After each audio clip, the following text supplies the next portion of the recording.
Je vais vous saluer et surtout vous remercier d'être venus, très nombreux. Je vais introduire sur Uncut, qui fait exactement 3 minutes et des poussières. Ça a beau être court, mais c'en est pas moins une mine d'or pour l'imagination. Alors en effet, ici joue d'abord un véritable hommage, je suis sûre que vous l'avez vu au cinéma muet, surtout à travers la langue des signes et son sous-titrage, la musique Dixie du jazz classique de la New Orleans du début du XXe siècle, et puis évidemment noir et blanc et les cartons de texte, voilà. Je me suis dit que c'était un petit peu une scène de ménage entre les talkies et les films muets, d'une certaine manière. Uncut est finalement un spin-off d'un autre film qui s'appelle Je ne connais pas d'Alice. C'est une scène qui n'avait jamais été montée à l'époque, donc il l'a montée 10 ans plus tard. L'idée d'un spin-off, ou ceux qui suivent pas mal les séries, les choses comme ça, c'est évidemment de faire un dérivé à partir d'une histoire en se concentrant sur un rôle secondaire. Donc là, c'est ce qui s'est passé avec Uncut, donc, qui était Alice dans le film Je ne connais pas Alice, donc. On peut y voir un second clin d'œil qui est plus discret, mais au cinéma exposé de la fin des années 90. Et je pense notamment à Ellipse de Pierre Vigue, qui est une triple projection vidéo, où on voit la traversée d'un pont sur la Seine par l'acteur suisse Bruno Ganz, qui est censé compléter un film de Wim Wenders, qui avait été tourné 20 ans plus tôt. Il se trouve qu'il y a une ellipse dans ce film, et donc on le voit passer d'une scène à l'autre, d'une rive à l'autre de la Seine, sans jamais l'avoir vu traverser le pont. C'est un vocabulaire qui a extrêmement nourri l'œuvre de Sébastien. L'Uncut, c'est évidemment un jeu de mots, à la fois sur le montage en cinéma, mais c'est aussi une poésie émouvante sur l'union du corps et de l'esprit qui se joue à travers le jeu d'acteur de Pierre-Maurice, que j'ai torturé. Quand on est comédien dans les mains de Sébastien, on ne sait pas trop où on va, donc on doit vraiment seulement se donner. Et il vous prend et il vous met des masques, il vous rase. En fait, c'est lui qui joue avec vous. J'espère que t'as passé quand même un moment pas trop désagréable. Les effets spéciaux, c'est pas toujours agréable en fait. Mais tu t'en es très bien sorti. Ce film qui est tellement drôle est quand même issu d'un film qui est beaucoup plus sombre, et c'est le plus sombre de la sélection. Il s'agit de Je ne connais pas d'Alice. Aurore Laurent parmi nous aussi ce soir. Bonjour.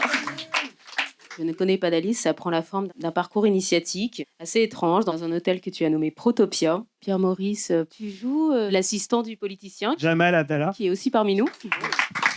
Merci. Bonsoir à tous.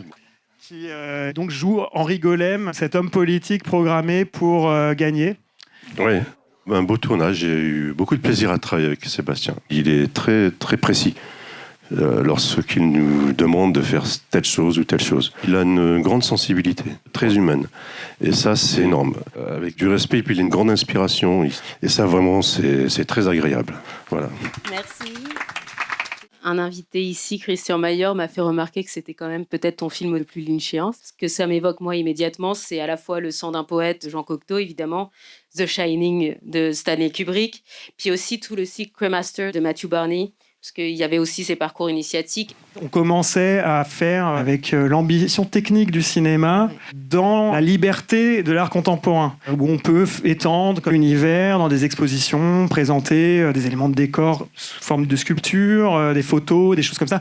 Enfin, moi, ça m'a subjugué. J'y ai vu aussi, à la toute fin, la dernière séquence, il y a ce passage sur de la vidéosurveillance où il y a un léger délai, et donc on a l'impression que Alice est finalement, depuis tout du long, commandée par un personnage, un adolescent qui a l'air de finalement jouer sur son écran de vidéosurveillance ou d'ordinateur, on ne sait pas trop.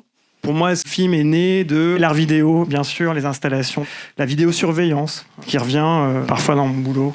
Ma lecture de la mise en scène, la vie quotidienne de Erving Goffman, qui était un sociologue. Et ouais, c'est peut-être une rencontre entre Dan Graham et Lucas Arts, qui faisaient des jeux vidéo d'aventure dans les années 90. En fait, on dirige un personnage dans une sorte de plan fixe, on fait des recherches, il y a des énigmes, etc. Bon, alors évidemment, ça parle peut-être de jeux vidéo. Moi, ça m'évoque, parce que je viens du monde de l'art contemporain, tout ce qui est l'art vidéo pionnier des années 70-60, avec des installations vidéo qui ne jouaient que sur de la vidéosurveillance, avec du délai pour perturber l'expérience du spectateur. Donc j'y ai vu ça aussi, parce que je sais très bien qu'il le connaît. Après, évidemment, ça a été transféré dans un univers de fiction qui est très différent. Si quelqu'un a envie de poser une question, ou plusieurs des choses qu'on n'a pas abordées, c'est-à-dire énormément de choses. Oui, enfin moi il me semble qu'il y a un élément central, il est torturé, découpé, virtualisé, magnifié, héroïsé, c'est le corps, corps, la place du corps. En fait, le corps, c'est une image, donc la face, le corps est une interface, voilà, et du modelé, une sculpture. Et à l'intérieur, c'est dégueulasse. selon les points de vue. La manière en fait dont il devient un élément scénaristique systématiquement, une sorte de clé de voûte qui va en fait organiser l'intrigue. J'aimerais savoir à quel moment commence la réflexion sur tiens, cet élément du corps, on va le transformer. Le côté art m'a amené à m'intéresser à la sculpture. Et donc c'est vrai qu'au départ, je partais de ça, de cette idée de sculpter le corps, de le transformer, de montrer par le modelé, par la forme, par le corps. C'est cette idée de montrer de l'intérieur à l'extérieur. Le but, c'est de montrer la psyché. Et le corps exprime ça par le psychosomatisme, par exemple. Le fait de ne pas contrôler son corps. Merci beaucoup d'être venu. Merci. Merci.